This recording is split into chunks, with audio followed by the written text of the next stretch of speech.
You might be aware of the fact that Harry Connick Jr. is not Bob Dylan.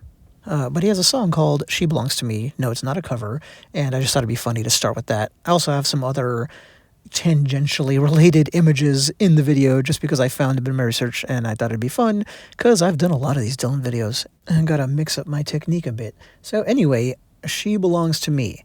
Second song from the seminal album Bringing It All Back Home, and I have to start by noting that that is a correction to my video on Love Minus Zero No Limit. I have no idea what I was thinking, but when I put that video out, I said that was the second song on the album. It's not. This, of course, is not this, meaning this book cover. Luckily, I can leave that video as is because analyzing the song had really nothing to do with its sequence on the album, but wanted to note that correction. So, now, properly understood, this was the first gentle song on Bringing It All Back Home, which, of course, started with the just, barn-burning, raucous, subterranean homesick blues. After it, of course, came Maggie's Farm, so really it was sandwiched in between these two electric, loud songs that were both major hallmarks of Dylan going electric. So nice little reprieve, and it is a nice, soft, beautiful song. And the album going from Subterranean Homesick Blues to this song, to Maggie's Farm, to Love Minus Zero Over No Limit, I mean, it's almost schizophrenic. But in the best way possible. It just goes from A to B, back to A, and back to B in the first 4 songs of the album. But now let's focus on this song. The title is accurate if it makes you think this is a love song. It is. It's purposely, I would argue, inaccurate when it comes to the content of the song. The woman in the song that we're going to learn about is defined by her independence and by the fact that if you're going to be in a relationship with her, you are going to be in the subservient role. So I love the, in my mind, very purposeful subversion of the title. The song is very mysterious, which I love, but it's also fairly straightforward, and that's not the contradiction that it might sound like. But when it comes to the straightforward aspect, it's a love song, it's an ode to this woman. It's interesting that there's so many different and wildly different takes on this song. That actually surprised me when researching. Hey, look, finally a picture of our song, although a cover. So those multiple interpretations, people believe emphatically, some, that this song is actually written from the point of view of a parent to a child. Others, that this is an ode to God and not to any earthly woman. Specifically the biblical male god. Others that it's all about the mother goddess template, Astarte/Ishtar or Gaia or, you name it. So in Christian terms, pagan goddesses. Dylan biographer Clinton Halen thinks it's about Dylan's muse, and he's not the only one. And yet others think this is about Dylan singing to/about himself. I'm going to go with Occam's razor on this one. I think he was writing about an actual woman. Everything is up for grabs when you're postulating what Dylan might have had on his mind when he was writing a song. But as you might know from my other videos in this playlist, I believe that there has to be evidence. We might interpret the evidence incorrectly, or one person might come to a different conclusion than another based on the same evidence. But the more reasonable the case is, and the more things it can tie to within the song, or other data points, things that Dylan said in interviews or whatever, the better. And I just think a lot of the existing thoughts aren't tied to enough things in the song, or have to make real leaps of logic with the points they do tie to. Again, myself, I think the song's about a woman, and so do a lot of people. The question then is, which woman? Possibilities thrown out include, of course, Suze Rodolo, Joan Baez, and she herself notes that one of the lines in particular seems to refer to her, but we'll get to that later. Nico from the Velvet Underground, one of her bandmates put forth that candidate. British singer Caroline Coon says that it's about her, and that's about it. So from Dylan to his muse to God to the goddess template to all these individual women, no shortage of thoughts on what Bob had in mind when he conceived this song. All for a 2-minute 48-second song with only 169 words spread across 5 stanzas. 2 early versions of the title were Worse Than Money and My Girl. That first one, Worse Than Money, I really like that one. Back to the genesis of the song. There's just too much mystery in these lyrics, nice, beautiful mystery in these lyrics for us to truly unlock it. And of course, we've been there before, and Dylan has both kinds of songs. There are some songs where you don't have to wonder what or who the song is about. A Lonesome Death of Hattie Carroll, for instance. Then you have others, which I think are maybe more typical Dylan songs, where you don't know. As Michael Stipewitz said one time when talking about songwriting, what's a Bob Dylan song about? He said that in response to a question about his songs that are ambiguous in nature. And Dylan was the first, or certainly the first notable artist to make that kind of song. But this one here, this song is kind of in the middle. Like, I think we know that it's about a woman, but we can't know if it's about just one, or, I think he wrote it intellectually. It was the exercise of a songwriter writing a beautiful song to a woman, but that doesn't mean it had to be about only one specific woman. And if that sounds crazy, think of it this way. Someone as literary and literate as Bob Dylan doesn't approach his songwriting in the far more simplistic, I don't mean that as a negative, really, simplistic way that most songwriters, even great ones, do. Songwriting is its own thing. You can write a very simple song that is still great, really great. But if you're approaching it more as a poet or even like a novelist, then think of somebody writing a novel. They could have a character in their novel that's based on a real person, but includes touches from other people.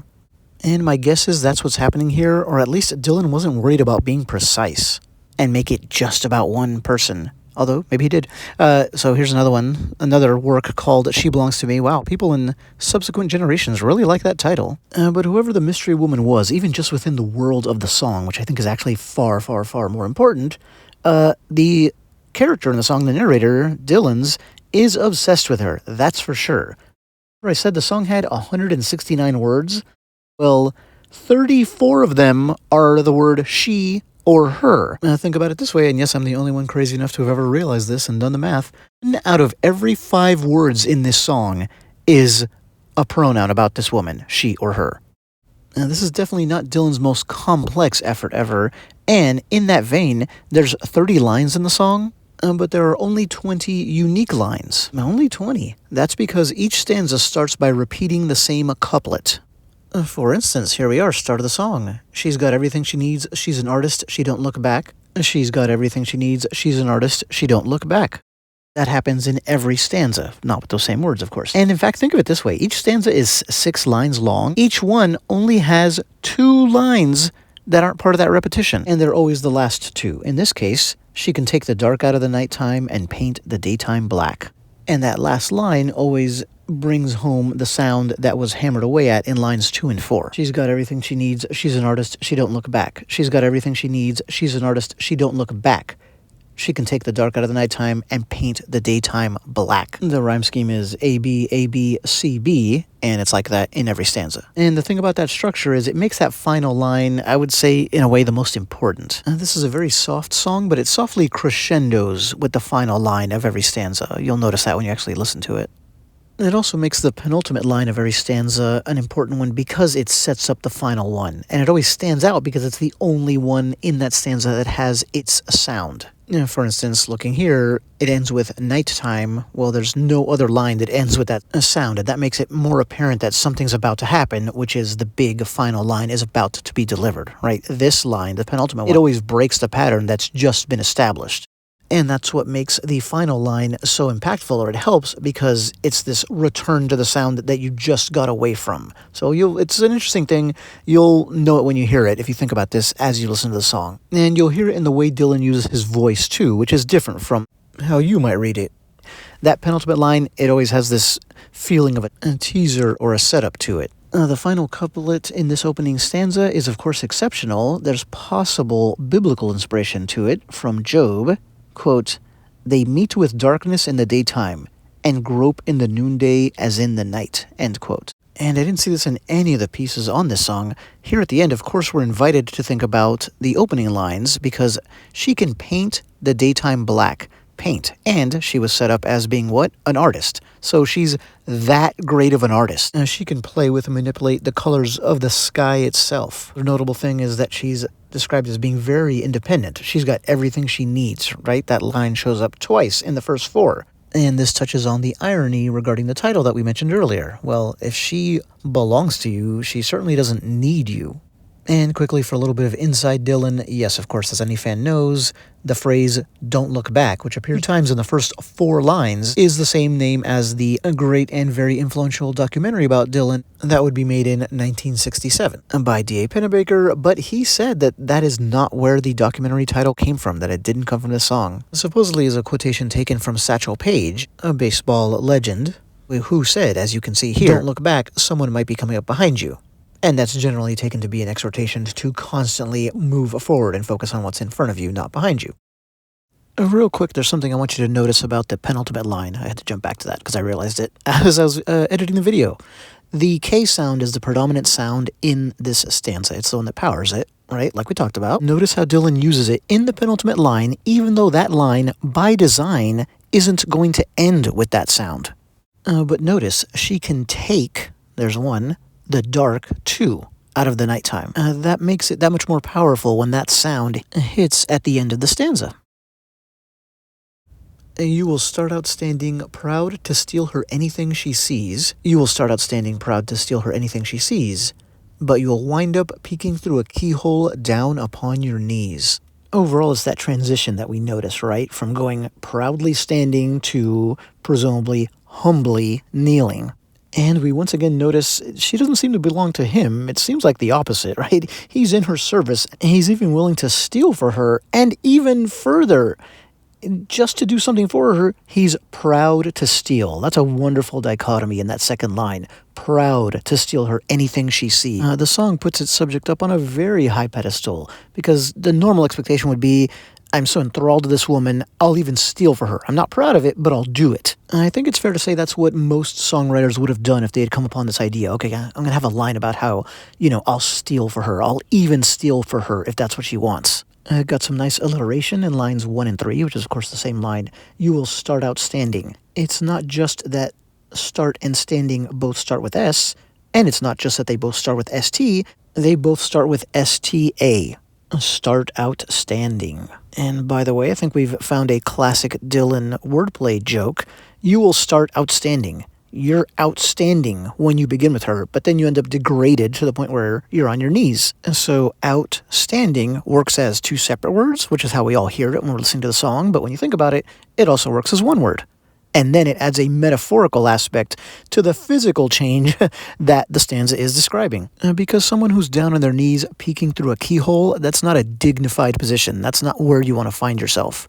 Speaking of that, multiple people claim that this business about being down on your knees, peeking through a keyhole, is obviously sexual innuendo. Maybe I'm really missing something here, but where does this confidence come from to say that it clearly, obviously is that? Don't get me wrong, Dylan's not above putting that into a song. I've got the pork chop, she's got the pie. Man, he wrote that when he was an old man.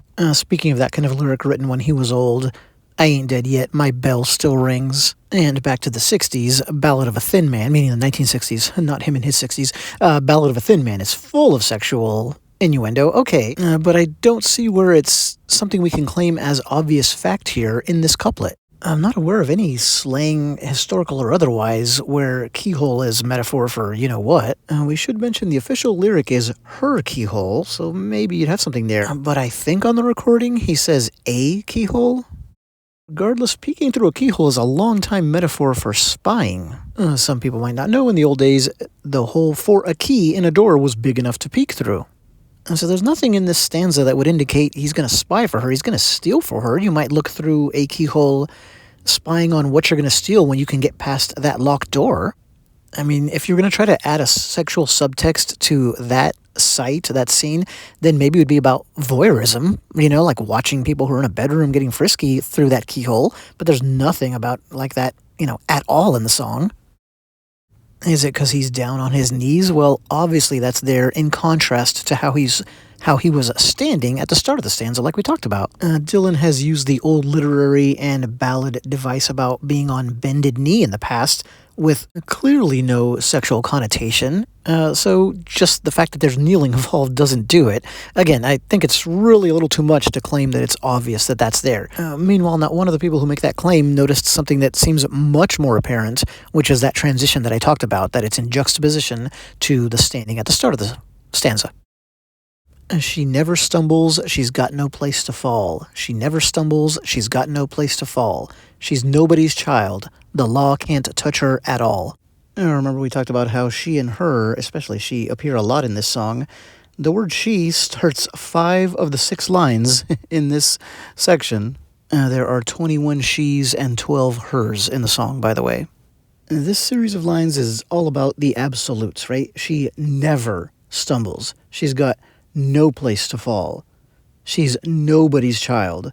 The law can't touch her at all. There's no equivocation in any of that. There's not a matter of degrees. It's not that she rarely stumbles, right? It's not just that the law can't touch her. It can't touch her at all. No is kind of an interesting anchor here. She's got no place to fall. 2 lines later, no place to fall. And then right after that, she's nobody's child. Once again, the song title is ironic because she's nobody's child, which in the broader sense could mean she belongs to no one. I'm not the only person to notice that in the official lyrics, the word law is capitalized. That is surely no typo, since Bob Dylan is Jewish, and in the Jewish tradition, the Torah is often translated as the law, and or the first 5 books of the Hebrew Bible. So that's a nice little Dylan-esque trick. Hearing the song, you would of course instantly assume, and he knew most people would assume, oh, she's above the law, as in man's law. But then the written lyrics indicate that it's more than that. It's God's law. And speaking of Dylan-esque tricks, notice, remember we talked about the rhyme scheme, so lines 2, 4, and 6 always end with the same sound. That's the sound that kind of powers each stanza. In this case, it's all, A-L-L, fall, fall, all. But Dylan manages to kind of squeeze in that sound yet one more time, and in the final line, the law can't touch her at all. Law and all don't technically rhyme, but you can see how he gets away with it. And when you hear him singing, you'll see that's no accident, that internal rhyme. This device of squeezing in the predominant sound one more time, and in line 5, and in the body, not at the end, because line 5 by design doesn't rhyme with that sound. Everything we talked about with the first stanza and dark and take. We did that in detail. So anyway, it also happens in the second stanza with peak. Peak being in the word peaking. The E sound, made with EE, matches what's in C's and knees. And we've talked about the penultimate line in each stanza so much, now let's talk about the penultimate stanza, because we made it there. She wears an Egyptian ring, it sparkles before she speaks. She wears an Egyptian ring, it sparkles before she speaks. She's a hypnotist collector, you are a walking antique. You might notice on the page, lines 2 and 4 start that sparkles, not it sparkles, but he sings it with the word it.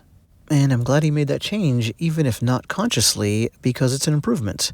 Egyptian, there's an it sound in there. She wears an Egyptian ring. It sparkles before she speaks. Sparkles and speaks, it's a very similar device. It's the same, but not quite as precise as what we saw with start out standing. The line about the Egyptian ring, or lines, because it's repeated, might be a hint about Joan Baez. She thought so. And that's because she says he bought her a ring like that, back when they were together. That's been noted by others reviewing this song, thinking about this song, but one thing I'd like to add to that is that, about 40 years later, funny enough, Dylan compared Joan Baez in his autobiography to Cleopatra. I think he called her, I'm pretty sure I got this right, so I'm not going to look it up, Cleopatra living in an Italian palace.